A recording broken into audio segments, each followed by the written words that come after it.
नमस्कार। मी सर्वप्रथम सर्वोच्च न्यायालयाला धन्यवाद देतो। त्यांनी महाराष्ट्रातल्या जनतेच्या भावना लक्षात घेऊन आज एक क्युरेटिव्ह पिटिशन जी सुप्रीम कोर्टात सरकारच्या वतीने दाखल केली होती ती स्वीकृत केली आणि ते ऐकण्यासाठी 24 जानेवारी ही तारीख देण्यात आलेली आहे।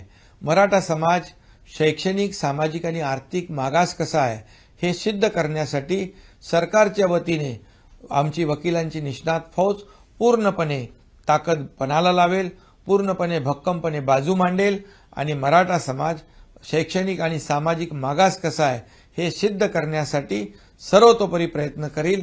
यासाठी मागासवर्ग आयोग गठीत केलेला आहे। मागासवर्ग आयोग मोठ्या प्रमाणावर लार्ज स्केलवर एम्पिरिकल डेटा गोळा करतोय।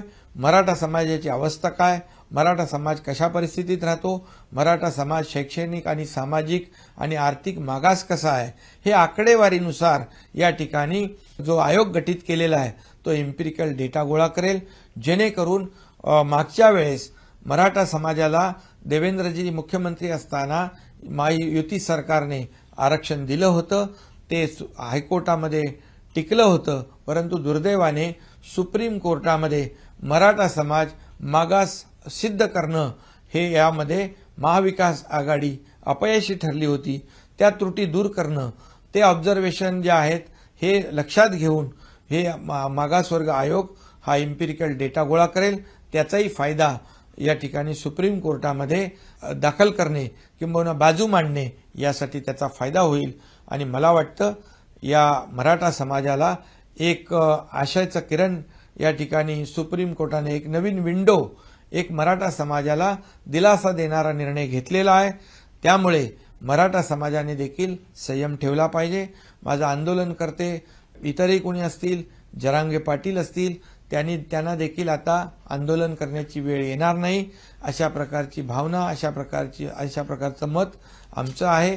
त्यामुळे यामध्ये सरकारला पूर्णपणे सहकार्य करण्याची आवश्यकता आहे आणि सगळ्यांनी कायदा, सुव्यवस्था, शांतता, सुव्यवस्था राखणं ही आपली सगळ्यांची जबाबदारी आहे आणि या ठिकाणी जातीमध्ये तेढ निर्माण होणार नाही याची देखील काळजी घेण्याची आवश्यकता आहे।